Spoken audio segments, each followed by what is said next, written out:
Situata e krijuar nga rreshtet e shiut në qarkun e Lezhës është përmirësuar. Në Lezhë dhe Kurbin, sipërfaqja e tokës bujqësore të përmbytur është zvogëluar, ndërsa problematika raportohen në disa zona të bashkisë Mirdit, ku janë dëmtuar akset rrugore dhe infrastruktura mbështetëse.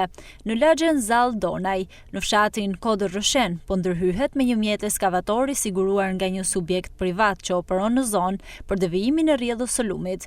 Kjo ndërhyrje synon minimizimin e dëmeve të shkaktuara nga procesi gërryerjes, i cili paraqiste rrezik të drejtë për drejtë për rrugën lidhëse dhe linjën e tensionit të mesëm që furnizon me energji elektrike 5 fshatra.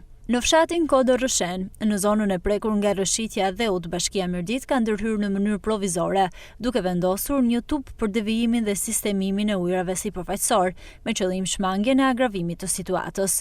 Ndërkohë në Jezull, si pasojë e gërryerjes së shtratit të përrojit Zmeja, linja e tubacionit ujësjesit është zbuluar me një gjatësi prej rreth 50 metër linear, duke mbetur e ekspozuar dhe e pambështetur.